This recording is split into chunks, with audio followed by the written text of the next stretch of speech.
What's happening, people? Today we're going to jump into Unreal Engine 5 and go over some of the basics. So we want to start by installing the Epic Games launcher. Super quick and easy to do, and you'll end up on a page like this. In the bottom left you have your downloads for any asset packs you might be downloading from the marketplace, and your settings, which you shouldn't have to fiddle with too much. In the top left you can go into your library to see any Epic Games that you actually own, like Fortnite or any Unreal Editor toolkits that you might have downloaded. And on the right hand side you can categorize this by what's installed, the genre of game, or the title/platform. In the top left you have the Storr, and that allows you to access any Epic Games that you might want to purchase or play on PC. But this isn't really where we want to be looking. We want to be under the Unreal Engine tab. So when we go into the Unreal Engine tab, you can see that we get a new tab bar across the top. That includes news, samples, marketplace, library, and Twinmotion. Now marketplace is phenomenal. It's where you get a lot of your different assets and a lot of different asset packs, including animations, textures, 3D models, mega scans for environments, even toolkits such as grid sizes for your maps, or procedural generators for buildings. And there's a lot of free content there. There is also some purchasable content. What I suggest doing as a designer is just go on every month. They have a free for the month section where they make 5 to 10 asset packs completely free, and you just want to keep adding those to your library. You don't have to download them, so you don't necessarily need the space for them, but just adding those to your library so you've got them to hand whenever you need them on your account, and you can always go back and add those to your project to add any assets you might be missing, change up the camera angle that it's working from in terms of if you would like it to be an isometric game. Really it gives you a lot of variety, and you can see here in library that these are all of the asset packs I've gained over the months, and in my case years, collecting all sorts of different things from vehicles to weapons, UI, animations, VFX. It honestly has everything, so make sure you're collecting those monthly. And at the very top here we can see that we can change the engine version with the little yellow plus button just above the Unreal version that you're currently working in. And you have my projects, which includes all the levels you create, including the new one that we're going to begin with now. So it'll take a few moments for your Unreal project to load, particularly if it's the first time, but this is just depending on the quality of your PC. It should be able to run on most platforms. I know I've personally ran it on a laptop that really shouldn't have been running it, and it still worked suboptimally but fairly well. Anyway, so now we're in the Unreal screen. We're going to move to games. Obviously there are options for creating film and video project, architectural designs, and things for automated production such as manufacturing and factory work. I'm just going to jump into games, and I'm going to select a first person template. Quite like this particular template because it gives us some objects that already have physics built into them, and it just gives you a nice clean slate to start building whatever you can imagine.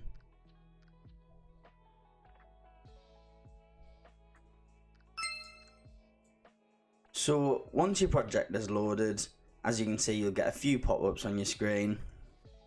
Particularly in Unreal 5, you'll get your content drawer which pops up, which is great for knowing where all of your assets and anything you import in the engine is, including anything in engine. Actually, you can change the first person character template, you can change the physics of particular objects, and obviously you can start building mechanics around those. The other pop-up is Quixel Bridge, which we're just inside of now. This has many collections, lots of options. You can even import your metahuman here to give your character a bit of personality, a bit of feel. Helps for narrative mock-ups, also helps in terms of giving you a character that is animatable and riggable. Is particularly helpful in giving you assets, so it is full of 3D objects, textures, animations, particle effects, mega scans, a lot of environmentally friendly assets that can be reused and used to fill space in a level, which can feel quite empty when you base it purely on the level design. You need that kind of filler to almost make the world come to life and really emphasize that world building. So now we're in Engine. I just want to go over the ways you can navigate it, the ways you can move around. So right now I'm just holding Alt and pressing left click to move the camera's viewport, so you can see in whichever direction you want in the level.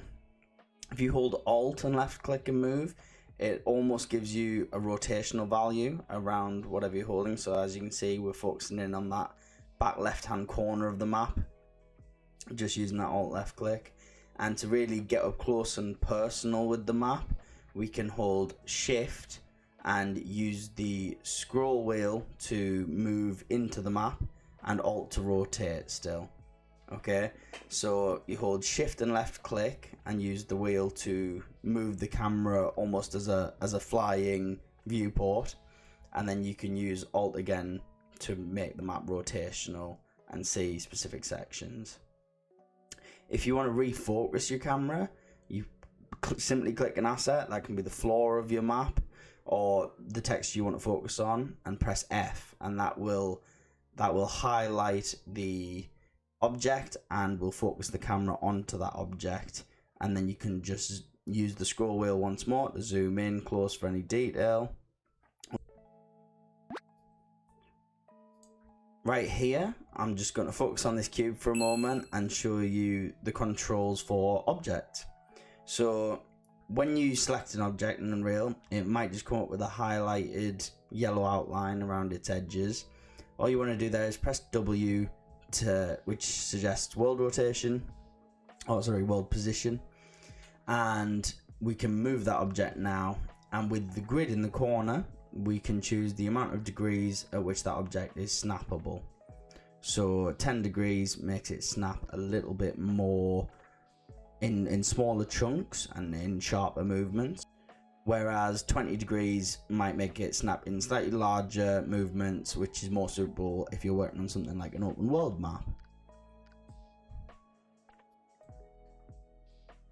Right next to our snappable grid option, there is what looks like a protractor, and so when we click on that, we can change the amount of degrees that an object rotates by. So when we press E, which is next to W, it will come up with this rotational grid. It moves exactly the same as the movement grid, however this is all about the rotational position of your object. And the grid next to that, which has essentially a bow and arrow looking symbol pointing to the top right, is our scale tool. So this looks very like the move tool, except you will have cubes on the end of your axes, so those red, blue and green axes that appear in the center of the shape. Just a quick note for scale, which is selectable with R on the keyboard next to your W and your E. If you grab the centerpiece of scale and drag it to the top right, it will increase the overall size of your object on all sides, and if you pull it to the bottom left, it will shrink the overall size. Now it's always important to bear in mind that you're in 3D space, so when we say pull the green grid, we elongate the length of the object, but that happens on both sides. Okay, so that is also true of height, and it is advisable to be conscious of the height of your object and whether they're clipping through the floor, vice versa with the sides and the angles at which you have them facing. Now in the very top right of the viewport, you can see a little camera symbol, and this allows us to change our camera speed. So this is for moving around the scene and zooming in. Bear in mind, the quicker you have this, when you zoom in or zoom out, there will be a slight applied motion blur, which can cause you to miss details, but obviously lets you move around a much bigger scene much more quickly. Now if we move to the top left of the viewport and just above it, you can see a green play symbol, and that is because we chose the first person template map. And so when we press the green select symbol, we will take possession of the placeholder character and be able to navigate the map, interact with the physics, and this allows us to playtest our map thoroughly as we develop it and design it, and test out any mechanics in terms of how they interact with the world and whether any of their functionalities are broken. When you're in viewport play mode, you can press space to jump with the character and left click to shoot. Bear in mind that only the blue objects in the starting tutorial map will have physics applied to them, and so they're the only things that will interact with your bullets or initial mechanics until you add more. Now we're just going to take a look in the content drawer. The content drawer is the hub for every piece of content you have in your game world and anything you want to add. Now it will come with some initial naming conventions for the folders that you have.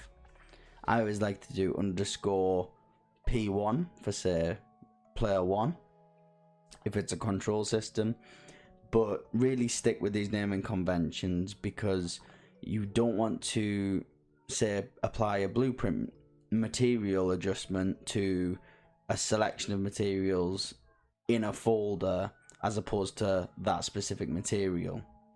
So bear in mind, if you do have a material on multiple objects and you make an adjustment, it will apply to all of those unless they are created as an instance in the content folder. But we will go into more of that next time. So the last little tip I've got for you guys is to go just above the viewport where that play button is again, and just over to the right hand side is where you can now package your project in Unreal 5. So we've got platforms, windows, and that is your option to package your project, giving it a much smaller file size and making it much easier to send it to places or people without anything breaking. So if you enjoyed today's videos, guys, please make sure to like, subscribe, comment, let us know what content you want to see. Stay safe and keep designing.